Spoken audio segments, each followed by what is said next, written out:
What up, gang? Carolina Jackpot time checking in. It is September 12th, 2023. We're talking Tuesday morning.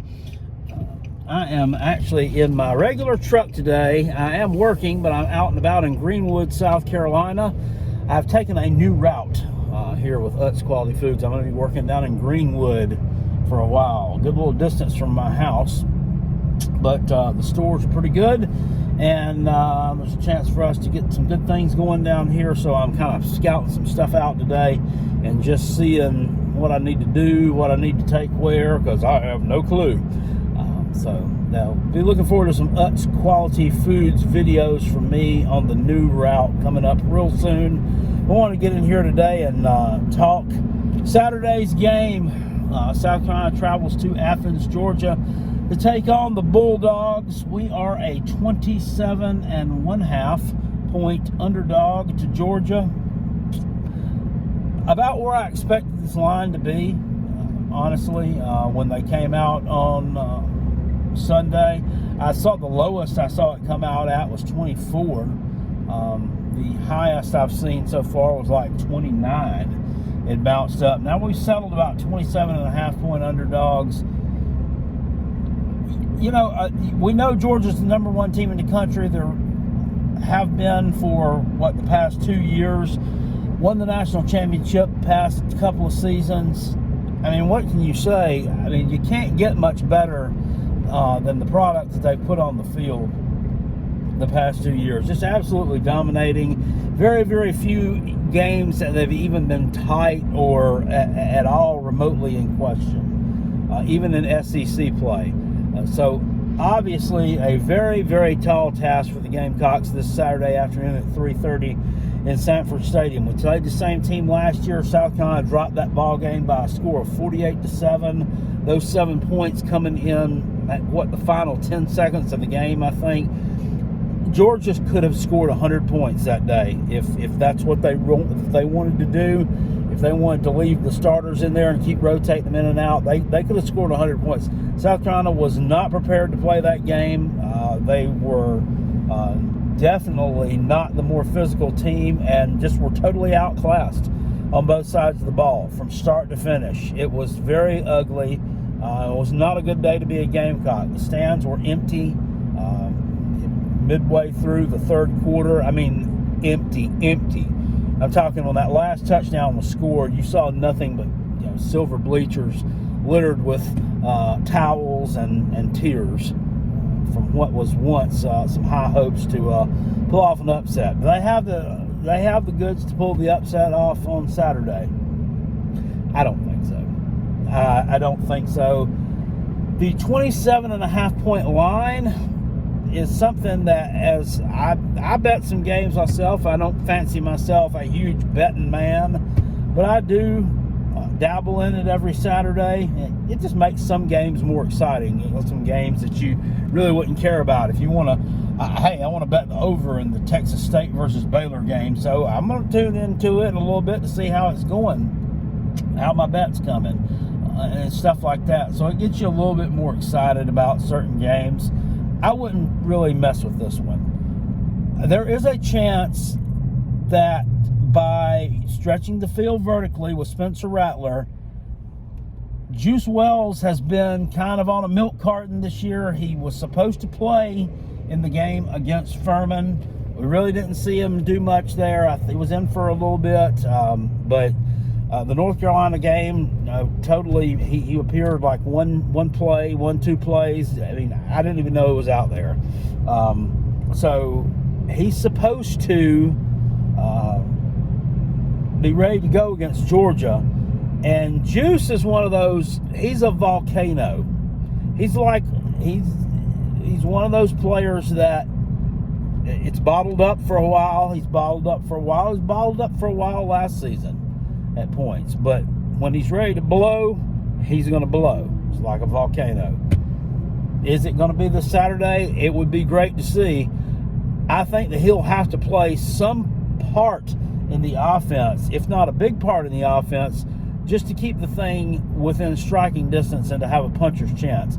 Spencer Rattler, I feel like, can challenge Georgia vertically if he can be kept upright. And that's a huge if. South Carolina's offensive line played much better this past Saturday night against Furman, but you're looking at a team that South Carolina was outweighing across the front. They allowed only 4 pressures in 37 passing attempts, while the week before against North Carolina giving up 9 sacks. Was North Carolina that much better than Furman? Were they that much more physical than Furman?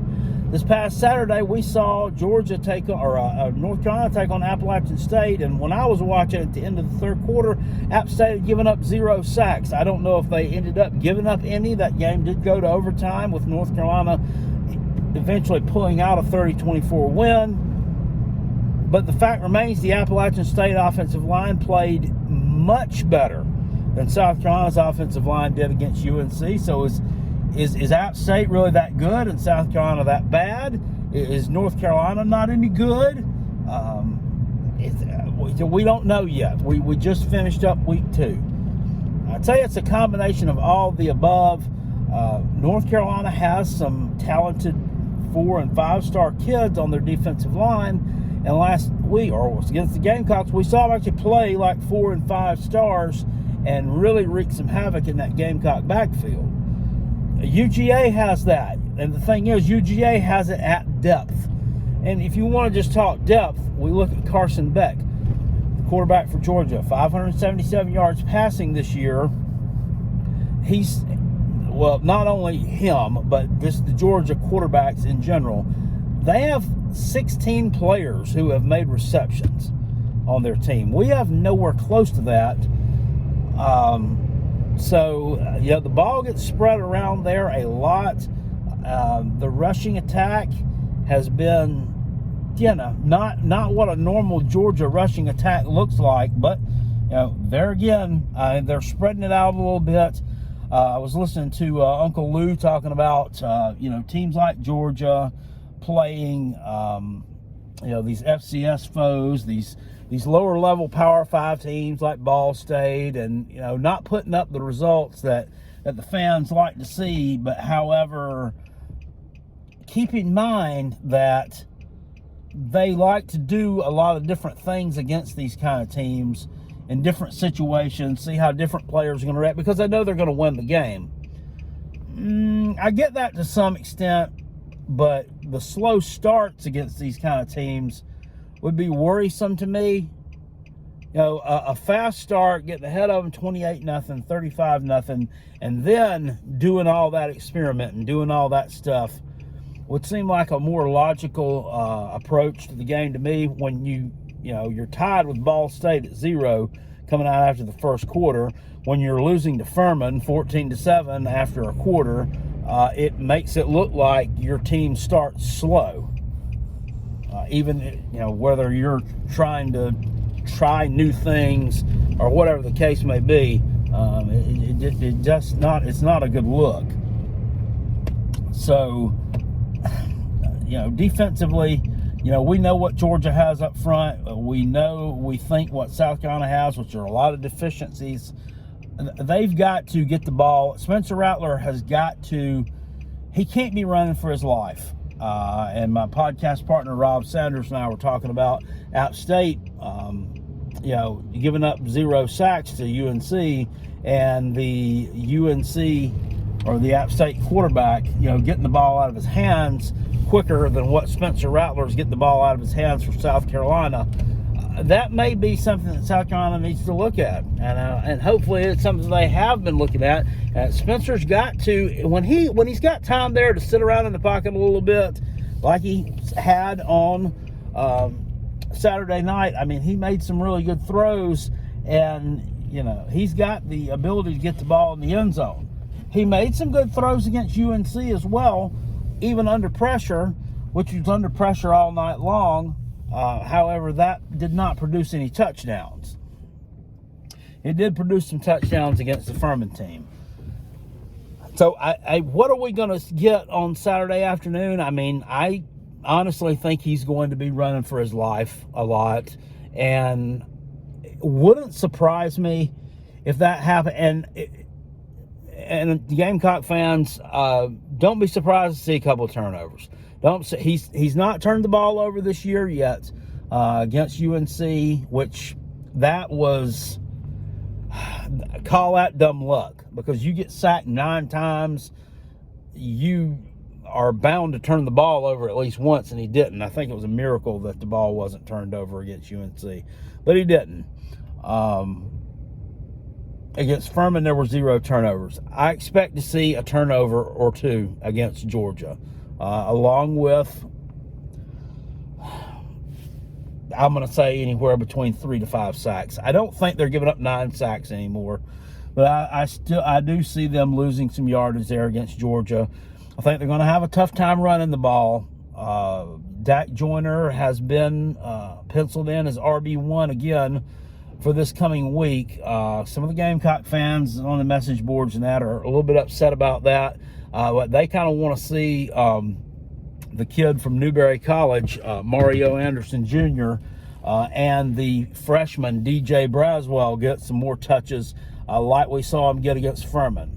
Both those guys looked quicker out of the box, more explosive, and just like they could do more things with the football in their hands than what Dak Joyner does. We like Dak Joyner. Everybody likes Dak Joyner. He's a great athlete. He has the heart of a lion. He's been a Gamecock for 6 years, hasn't wavered one bit, has been offered to go other places and play different positions and hasn't done it. It's just like he's almost good enough to start at a bunch of different positions, but just not quite good enough to start at any of them. You know, he was almost good enough to be your quarterback at one point. He's almost good enough to be, a solid wide receiver too, but not. I mean, running back,